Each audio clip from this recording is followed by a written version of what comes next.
substantive chairmen, deputy chairmen, and councillors. This follows the successful conduct of local government elections in the state on the 27th of April. A while ago, the governor of Gombe inaugurated these newly elected officials. This and the election would be our focus on this edition of Gombe's transformative journey. But before we delve into this, we're going to be reviewing some of the major events that occurred during the past week. I am Landry Adeyemi.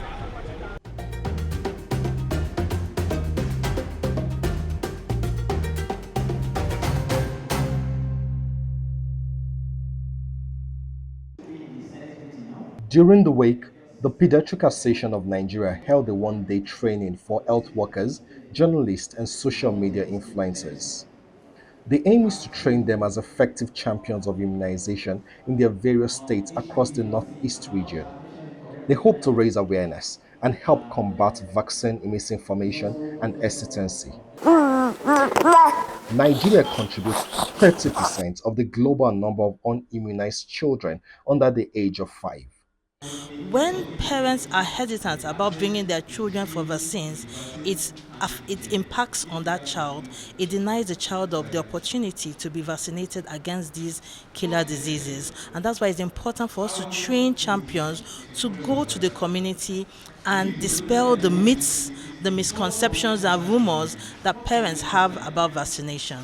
At the state level, we have been trying assiduously to see how we could reach to various communities using the community structure to see how this information can be, we can fight this information at our own level to try to disabuse the minds of people with facts and figures so that people would understand the importance of immunizing their own children. The 2024 Human Papilloma Virus campaign is scheduled to commence in May.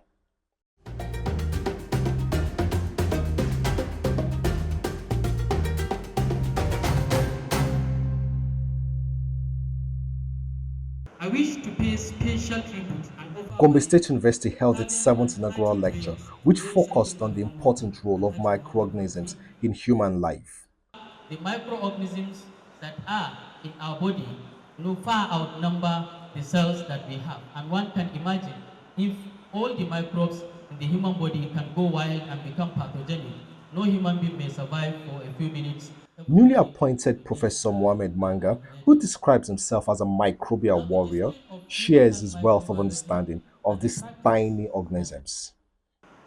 I want to report our initial observations in Gombe here. Almost 50% of the women we studied among those that presented for cervical cancer screening in Federal Teaching Hospital Gombe actually carrying the virus. Many of them are in their late 30s, early 40s, and that means the chances are that if they are not screened, they have that chance of progressing to the development of cervical cancer. The abuse of antibiotics leading to resistance is also an issue that has bothered experts for a while now. Dr. Manga says this abuse is very common amongst health workers, even in tertiary health centers. Has more microorganisms than his own cells because they are important in our normal healthy living. And these microorganisms, only a few of them are responsible for infections and eventually cause diseases. Out of billions and billions of microorganisms, barely just 1,400 are known to be pathogenic.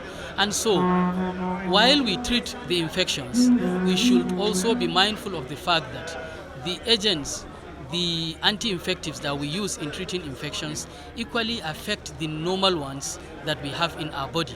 And so we should not indiscriminately misuse or abuse antimicrobials in our settings, and particularly those people that prescribe anyhow. They should try to avoid that. Inaugural lectures is part of university traditions. Newly promoted professors to come and showcase in terms of their intellectual journey in the academia, especially show what the area of research are doing, what are the knowledge that they have generated, and then be able to share this knowledge with general public in the academia. And also it serves as a motivation for those that are coming behind, especially young ones, in such a way that they also emulate them and continue this. And it creates a big forum for knowledge sharing. Hitherto, many people will not have heard about some of those researches, some of these, or the contribution people have made in terms of knowledge, research, innovations, and the rest. So part of it, we are trying to keep in this university. They'll be able to organize inaugural lectures regularly, so that for the public interest and the country at large.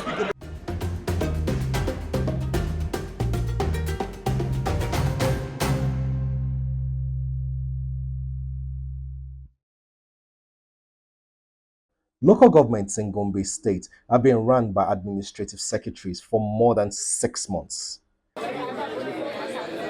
Saturday, 27th of April local government election was long in the making. From Duku in the northern central zone, to the villages of Akko in the central zone, to the hilly towns in the south, residents of Gombe chose their leaders at the grassroots.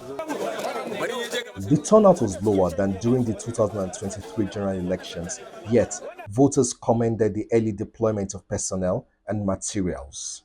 It is peaceful and everybody is happy. People has come out. We have started at the time that we supposed to start the election, and you have seen how people are willingly come out for the election. They have done it successfully, free and fair. I came to see what is going on in Jekadafari Ward, and honestly I'm satisfied. I have seen people, they have turned up. The essence of election is people to come out and cast their votes, and in essence one can justify that yes, democracy is working and people are interested to vote their chairmen and councillors. From what I see, the people have queue, and then they have taken they are waiting for their turn to vote. Traditional rulers and top political leaders also went to their polling stations to choose their local officials. People are happy with the APC government. We've been able to impact on the lives of the people. Development is not only happening within the state capital. Infrastructure in the local governments, especially in Duku, we've had our own share of development infrastructure that has been spread around the state. We have the state university that has been completed, will soon start. Our school, the government secondary school Duku, which has been closed for over 10 years since the Boko Haram insurgency, has been opened. And people are very happy about all these developments. And of course, you know that gratuities that were not paid since 2011. Just recently, Duku paid about 3 years of outstanding gratuities. Coming of this administration, and this very important polling unit we have not virtually not. If you raise your eyes like this, you will see the primary schools that was built by this administration. We followed the road that is ongoing, that is under construction presently, and it is the road that even motivated the people to see them here, trying to vote and to vote for only APC. At Jekadafari Ward in Gombe, where Governor Yahaya voted, the crowd was thick as fog. The governor walked his way through the excited supporters to the ballot boxes to cast his vote. His commitment is to ensure that there is a level playing field for all candidates and that the laws and regulations are followed. I ask them to remain calm and be of good conduct, and above all, ensure that they work in solidarity so that whoever emerges will now be supported in order to deliver on the needs of the people. After the election, the chairman of the State Independent Electoral Commission, Saidu Awak, presided over the collation of results. The chairman explained the laid-down rules for the collation of results and return of winners. The law establishing this commission empowers the presiding officers at the polling units, the ward returning officers at the wards, and the local government returning officers at the local government collation centers of the 11 local government areas, who are also the electoral officers to announce the results of elections at their respective areas of responsibility. Results for the councillorship election has already been returned and announced, which indicated that the APC won all the councillorship seats in all the 114 wards of the 11 local government areas of the state. This is because no party apart from the APC fielded any councillorship candidates in the whole state. One after another, the All Progressive Congress swept the ballots and the candidates were returned elected.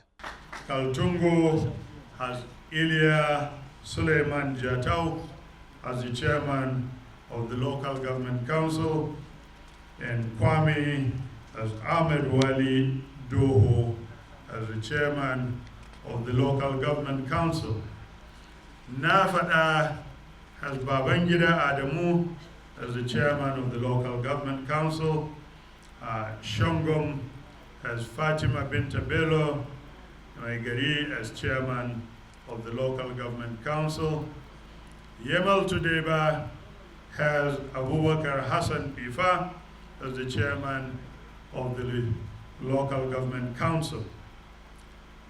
On behalf of the commission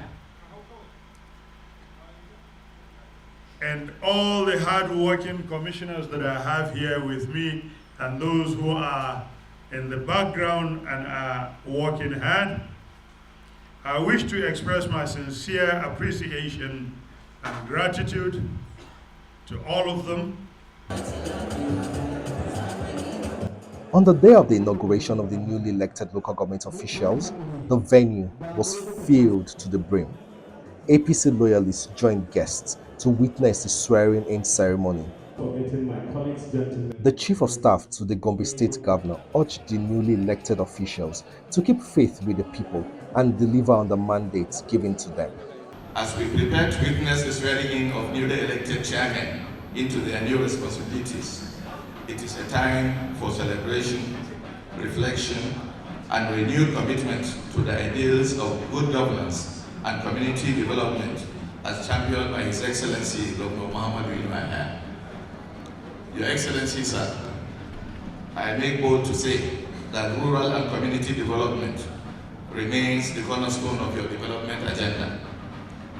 This is exemplified by the numerous projects, programs, and policies implemented over the past 5 years, which are aimed at improving the well-being of our rural people. Therefore, it is not surprising when the people in our LGAs always turn out en masse to show their support and appreciation. Let me extend my warm congratulations to the elected chairmen on their well-deserved victory in the recent election. The fact that our great party, the APC, swept all the positions serves as a vote of confidence on the administration of Governor Muhammadu Yahaya. Therefore, I want to remind the chairman-elect that your election is a sacred trust, a call to serve your constituents with integrity, dedication, and compassion. I would like to use this opportunity to express my gratitude to His Excellency for providing the level playing field to ensure that the elections were peaceful, credible, and rancor-free. I want to also thank our party leaders, security agencies, and the general public for their support and cooperation. To all those who are here to witness this swearing-in ceremony from near and far, I wish you a successful trip back to your various destinations. Your Excellency, sir, once again, it is my honor and privilege to welcome everyone to this ceremony. May this event mark the beginning of a new era of progress and development for our local governments and the entire state. At this juncture, it is my singular honor and privilege to invite our leader, His Excellency Yahaya, CON, Damajan Gombe, to administer the oath of allegiance and oath of the newly elected chairman. He was at the West. With political heavyweights and traditional rulers as witnesses, Governor Yaya's primary focus is on security as the bedrock for sustainable development. He wants the local government officials to work hard, work smart, and collaborate to get impactful results. Without fear or favor. Affection or ill. Shopron Local Government Council Chairperson. Today's event marks a significant milestone in our democratic journey, thus reaffirming our commitment to the principles of good governance and participatory democracy. Let me extend my heartfelt congratulations to the newly sworn-in local government chairpersons on their well-deserved victory in the recently conducted local government council election. Your election is a testament to the trust and confidence that the people of Gombe, and indeed those of their own local governments, have in you. And I believe that will be a stimulus that will add impetus to the renewed hope agenda of Mr. President Bola Ahmed Tinubu. Let me also express my appreciation to the local government secretaries who, during the interim period, demonstrated remarkable dedication in ensuring the smooth operation of our local government areas. Their hard work and professionalism were pivotal in maintaining stability and continuity at the grassroots level, thus providing essential services to our communities without any interruption. As local government council chairpersons, you are the closest to the grassroots. Thus, you bear great responsibility in promoting the well-being, peace, and prosperity of the common man through responsive leadership. Your actions and decisions shall be guided by the collective interest of your constituents. I urge you to repay the confidence reposed in you and to approach your job with fear of God, honesty, and accountability. As you take on this onerous responsibility, I implore on you to extend the hand of friendship and collaboration to all people, irrespective of partisan, ethnic, religious, and sectarian differences. The elections are over, and now is the time for governance. It is important that we set aside political differences and work together for the collective good of our communities. Let me remind you of the crucial need to promote peaceful coexistence and safeguard the lives and property of your constituents. In view of the current security situation across the country, I urge you to foster closer collaboration and cooperation with security agencies, traditional rulers, and other stakeholders in order to boost security measures that will enhance intelligence gathering efforts and effective performance of law enforcement agencies. As the rainy season approaches, it is essential that you put in place proactive measures that are aimed at mitigating farmer-harder conflicts in our communities. Since 2019, the success of this administration is built on the strong foundation of collaboration and partnership with our local government areas through innovative partnerships like the Joint Project Development Agency. We work tirelessly to fund and execute various developmental projects that are aimed at uplifting the lives and livelihoods of the people. Our effort at ensuring financial stability of the local government areas has become a model worthy of emulation by other states across the country.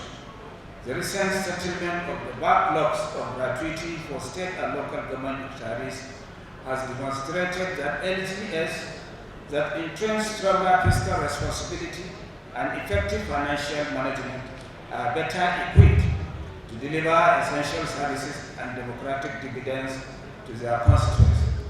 I urge you to be prudent and diligent in managing the affairs of their respective local government areas and to work closely with elected ward councillors at all levels. Over the past 5 years, this administration has introduced various reforms across different sectors aimed at enhancing efficiency and improving service delivery. These include civil service reforms, human capital development, land administration, rural and community development, investment promotion, and project financing, among many others. I urge the newly sworn-in chairpersons to fully embrace these reforms and develop innovative approaches that are tailored to address the unique needs of their respective local government areas. I believe if fully sustained, these reforms can help our local governments achieve greater responsibility and all-inclusive development for their constituents. Let me at this juncture commend the State Independent Electoral Commission, security agencies, civil society organizations, and indeed the general public for ensuring the peaceful and orderly conduct of the elections. Your commitment to the democratic process has contributed to the success of the elections, thus strengthening our democracy. On a final note, I would like to affirm our administration's commitment to collaborate closely with the newly elected local government chairpersons in our shared responsibility to deliver good governance and sustainable development to the people of the state. I wish the new elected chairpersons a successful term in office. It is my hope that together we'll continue to advance the well-being and prosperity of our people.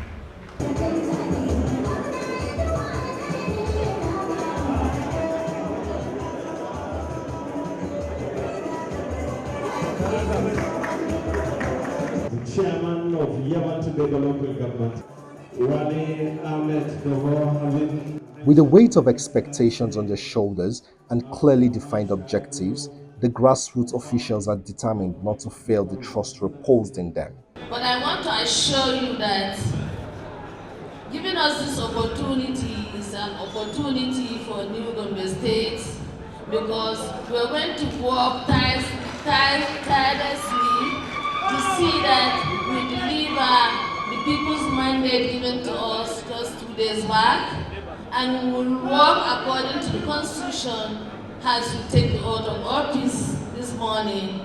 I want to assure you that we will remain loyal and committed to your good governance. We will take a leaf from what you have put in place. We will make sure that we strive, we work hard to see that every citizen of Gombe State at the grassroots is smiling and saying, no shaking, cake is out, cake is out, cake is out.